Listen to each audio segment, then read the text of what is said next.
Hallelujah. Wow. Welcome to Marital Harmony with Reverend Morrison. It's going to be wonderful. I'm glad that you are there. And together we are in for a short time in the presence of the Lord. This is Marital Harmony with Reverend Morrison. It's a special program for singles and the married. And you are welcome on board. I welcome you on board. Today, being Saturday the 23rd of May, year 2020, we are exploring a brand new subject that the Lord will have us titled, Marriage, Do or Die, Part 1. Marriage, Do or Die, Part 1. Turn with me to the book of Matthew, chapter 19, verse 4 to 6. We'll be taking our Bible reading from the book of Matthew, chapter 19, verse 4 to 6 from the New English Translation. And it says, verse 4 down to verse 6. That is for our text. Matthew chapter 19, verse 4 to 6. It says, He answered, talking of Jesus now, Jesus Christ, our Lord and Savior, answered. He answered, Have you not read that from the beginning the Creator made them male and female? Verse 5, and said, For this reason a man will leave his father and mother and will be united with his wife, and two will become one flesh. And two will become one flesh. Verse 6, the last verse. So they are no longer two, but one flesh. Therefore, what God has joined together, let no one separate. In the King James Version, to say, let no man put asunder. May nobody separate you if you're already married. And if you are yet to marry, you will be married very soon. The moment you are married, I decree no power under the sun, no human power, no spiritual power will be able to separate you or put asunder in your marriage, as the King James Version will have it.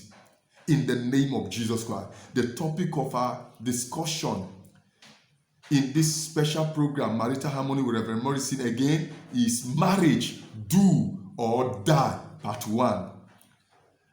Now, I'd like you to understand that marriage is not do or die, but for distinction. Therefore, it is imperative that you find out what makes for distinction in marriage. So the question we are going to explore now is, what is it that makes for distinction in marriage? Since marriage is not do or die, but it's ordained for distinction, for dignity, for comfort, what is it that makes for distinction in marriage? What is it that makes for dignity in marriage? What is it that makes for destiny, actualization, and fulfillment in marriage? For time's sake, number one, reading and studying to know what God has ordained from the beginning for marital distinction and dignity. If your marriage must not be do or die affair, then you must of necessity read and study to know what God Himself has ordained from the beginning for your marital distinction and dignity. So, our text, Matthew chapter 19, verse 4a, Jesus answered, Have you not read that from the beginning? Have you not read that from the beginning? So there's something written for your marital dignity, for your marital distinction, for your marital harmony from the beginning. For your marriage not to be do or die affair, whether you're already married or yet to marry, then you must of necessity make effort to read and study.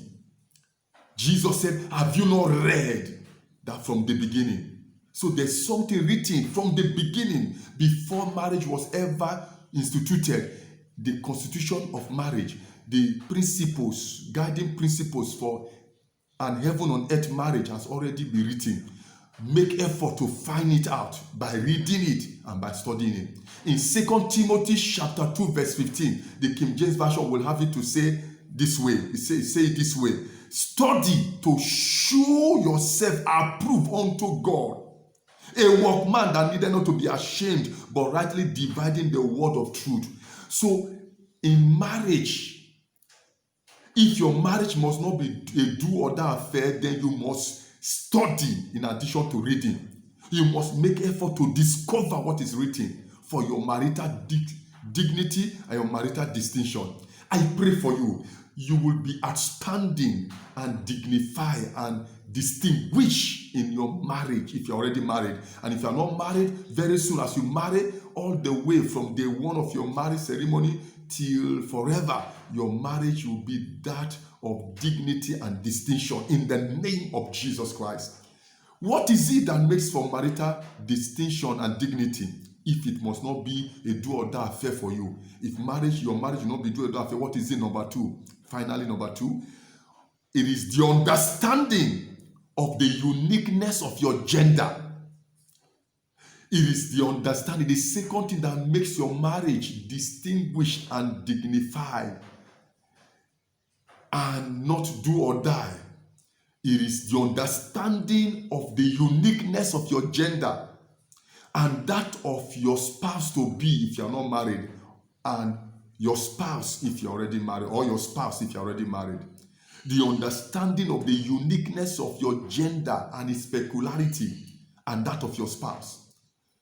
If you are a male, you are your gender, by gender you are, if you are by gender a male, and your spouse by gender she's female, you are not the same. The chemistry is not the same. The anatomy and physiological makeup is not the same. You are different. God made woman peculiar and tender, while man is muscular, woman is feminine. Her voice is different from your voice as a man. Your voice as a man is different from her voice as your wife. So the gender, the male gender and the female gender is not the same. There's something different, something unique about them. Woman feels somehow, particularly during her menstrual cycle. She was often moving to swing in so certain mood. Depends on her makeup, biological makeup, and what have you. So you must understand that she's peculiar, she's different from you. You must understand and treat her as such. In fact, the Bible calls her the weaker vessel. She's tender, succulent. While you are weak, but she's weaker.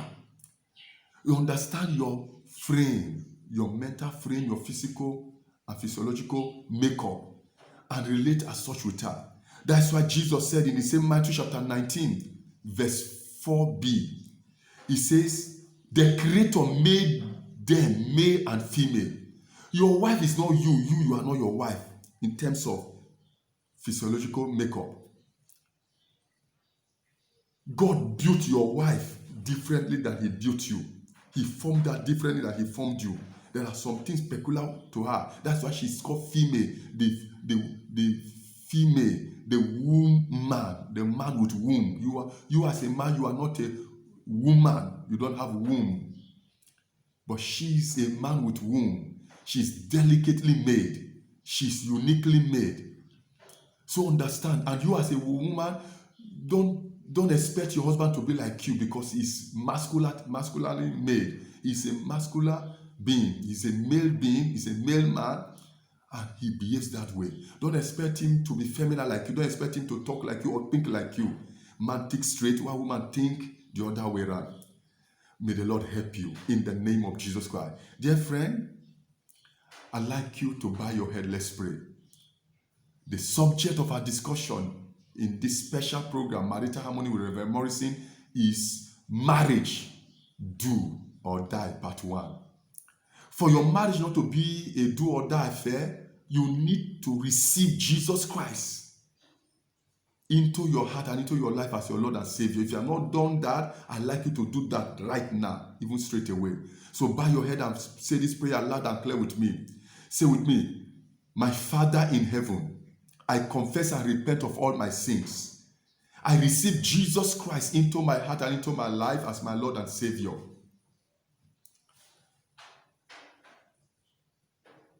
My sins are forgiven me. My name is written in the book of life up there in heaven. I am now born again. I have the gift of eternal life. I have eternal life. Thank you, Father God, for saving me in Jesus' mighty name. I'd like us to pray before we call it a day. Hallelujah.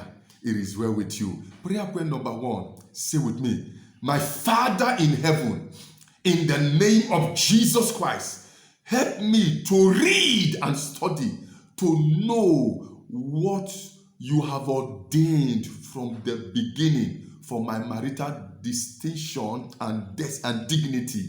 Amen. I pray for you as you make effort to read and study, you will discover what Baba God has written and ordained from the beginning for your marital distinction and dignity. In the name of Jesus Christ. Your marriage, if you're already married, will not hit the rock. And if you're not married, your marriage will never hit the rock. Your marriage will be smooth and sweet all the way.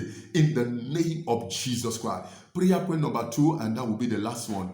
Say with me, my Father and my God, in the name of Jesus Christ, enable me, oh God, to understand the uniqueness of my gender and that of my spouse to be, if I'm not yet married, and my spouse if I'm already married. In the name of Jesus Christ, and help me to understand its peculiarity. Amen. May the Lord help you. Understanding is what makes a man or a woman outstanding in every field of life.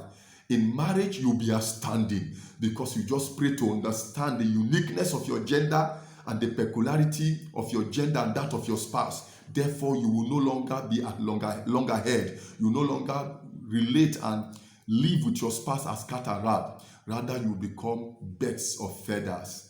You will fly together, you will eat together, you will swim together, you will bathe together, sleep together, you will achieve together, and then you will be great together in the name of Jesus Christ. I hope to see you in the next edition. Shalom. Amen.